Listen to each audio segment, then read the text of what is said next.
Olá, boa tarde, bem-vindo a mais um Mercado e Companhia. Veja os destaques de hoje.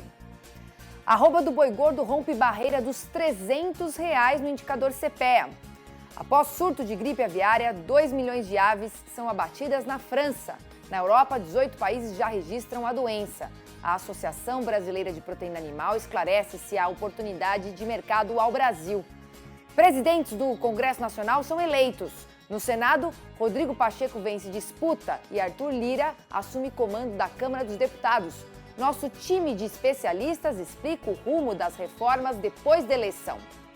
Veja também em Mato Grosso, o Instituto de Defesa Agropecuária autoriza plantio excepcional de soja para pesquisa fora do calendário no estado. Após período de estiagem, lavouras do oeste da Bahia se recuperam com a volta da chuva. Tudo isso e muito mais nessa edição que já está no ar.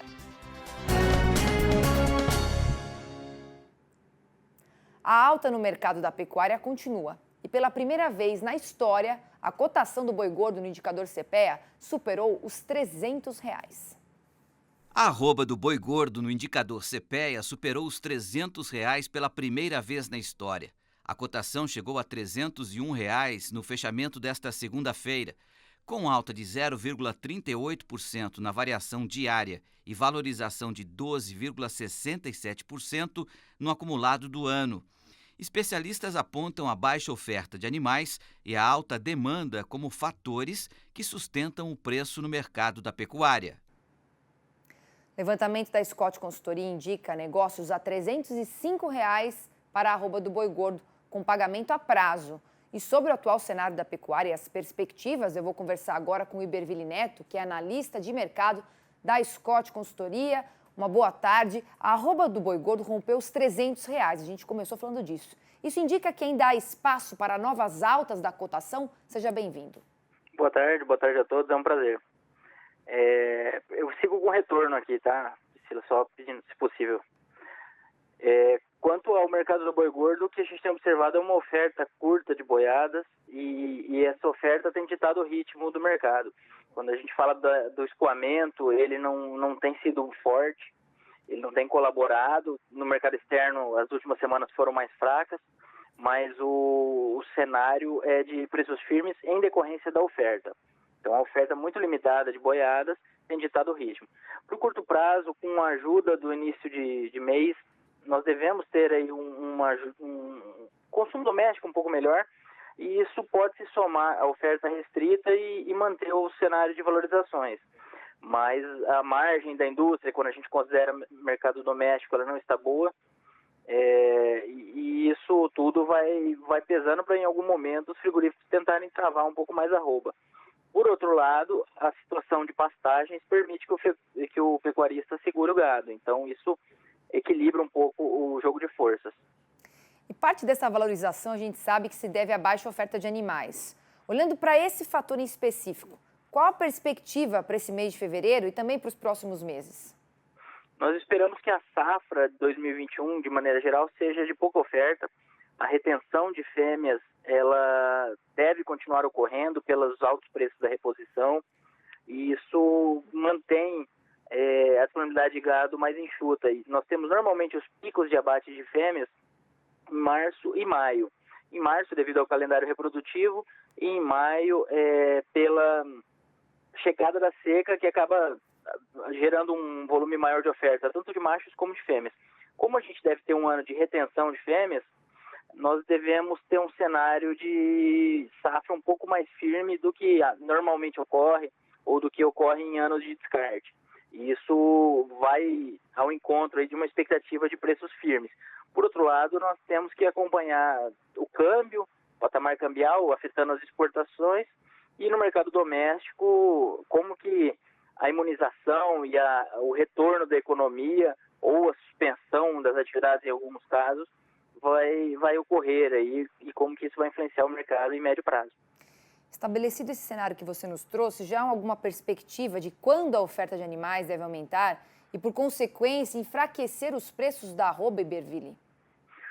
Priscila, a tendência é de aumento gradativo da oferta, mas como nós estamos num período de safra,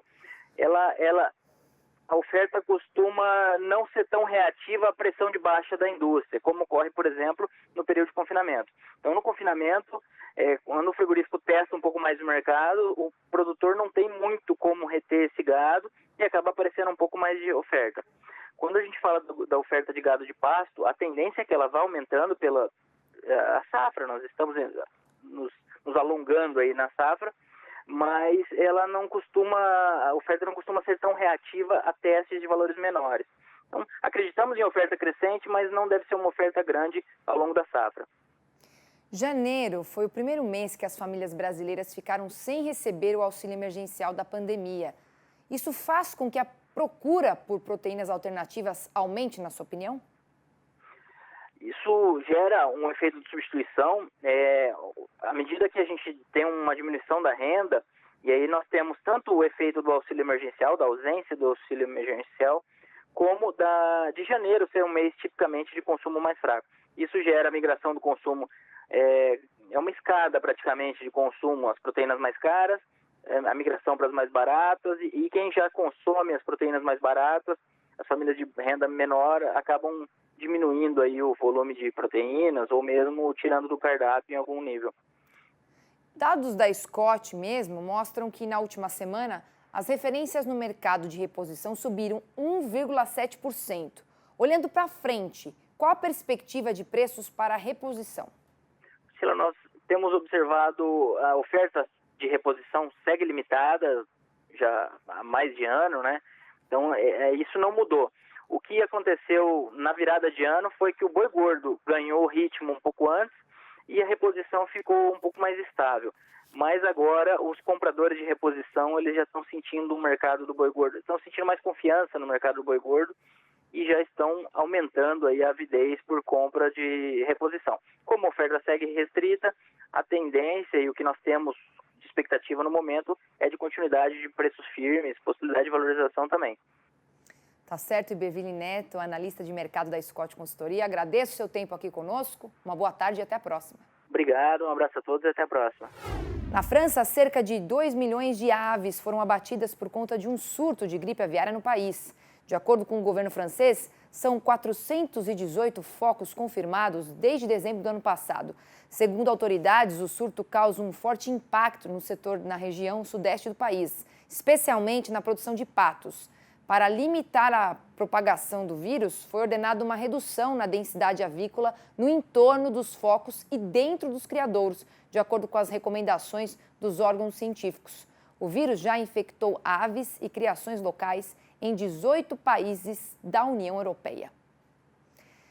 Nós vamos saber como foi então o surto de gripe aviária na Europa e também na Ásia. E a oportunidade do mercado do Brasil, conversando, sabe com quem? Com o Luiz Rua, diretor de mercados da Associação Brasileira de Proteína Animal. Boa tarde, Luiz. Com os surtos de gripe aviária na Europa e na Ásia, o Brasil deve conseguir ampliar exportações de aves? Seja bem-vindo. Boa tarde, Priscila, e a todos os telespectadores do Canal Rural. Um prazer falar mais uma vez com vocês. Acho que é importante, né, a gente fazer um esclarecimento e dizer que a influenza aviária é uma enfermidade de notificação obrigatória na Organização Mundial de Saúde Animal, a OIE. E essa enfermidade, ela comete lotes de criação de aves e, dependendo do grau de patogenicidade, leva os animais à morte. Então, é algo muito sério. Tem muito a ver, essa enfermidade, com o fluxo migratório de aves e costuma ter maior incidência nos países do hemisfério norte no período do inverno, que agora naquela região a gente vive lá o período invernal. E nesses últimos meses, como você comenta, né, diversos países reportaram casos de influenza aviária de alta patogenicidade. A Coreia do Sul, por exemplo, abateu 20 milhões de aves, o Japão abateu 6 milhões de aves. Na Europa, a situação não é diferente, há vários surtos de influenza aviária naquela região, grandes produtores europeus, como a Polônia, que já abateu mais de 1 bilhão de aves, a França, que você comentou, mais de 2 milhões de aves, uma série de países ali naquela região que tem enfrentado esse problema, que é um problema que a gente vê, de alguma maneira, como algo muito sazonal, né? nessa época do ano. Então, ainda que existe uma oportunidade de aumentar residualmente o comércio para as nossas exportações aí no curtíssimo prazo, isso tem que ser encarado com alguma parcimônia, porque isso acontece todos os anos de maneira geral. Óbvio, tem anos que com a incidência um pouco maior, um pouco menor, mas acontece todos os anos e muito em breve, né, nos próximos meses, talvez esses países devem melhorar a sua condição sanitária, a sua condição em relação aos surtos de influenza aviária, e aí eles poderão também voltar a comercializar isso com outros países. Então a gente analisa isso sim como uma oportunidade residual, obviamente, não é nada que vai alterar muito a estrutura das exportações nossas, como foi o caso lá em 2004, que era um cenário completamente diferente, mas a gente vê hoje, de alguma maneira, com parcimônia, até para que a gente não pense que isso vai ter um efeito e depois lá na frente isso pode acabar não acontecendo, né? Você mesmo disse, então, que por conta da sazonalidade a gente tem uma piora. Então, esse surto pode começar a dar sinais de enfraquecimento no mercado asiático e europeu, na sua avaliação, né? Olha, isso tende a acontecer ao longo dos próximos meses, é algo que está ativo agora no momento, e como os dados comprovam, são contingentes muito, muito grandes, né, de aves abatidas. O caso da Coreia do Sul, por exemplo, 20 milhões de aves abatidas numa produção aí na casa de 1 milhão de toneladas de carne, né, diferente de falar de carne e de números de animais, mas só para a gente ter uma referência em relação aqui ao nosso Brasil. E é importante ressaltar também, Priscila, que o Brasil nunca teve um caso de influenza aviária no nosso território.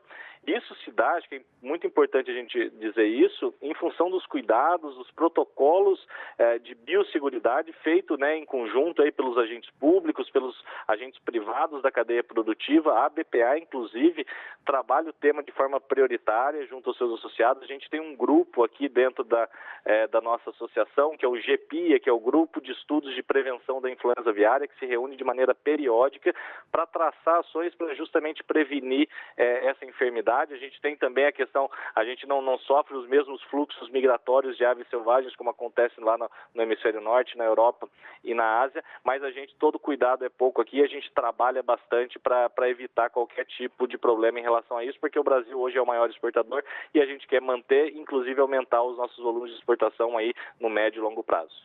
Luiz, a gente quer que continue assim, né? Sempre focado na prevenção. A gente viu, agora trocando um pouquinho de assunto, que as exportações de carne de aves tiveram uma queda nesse início de ano.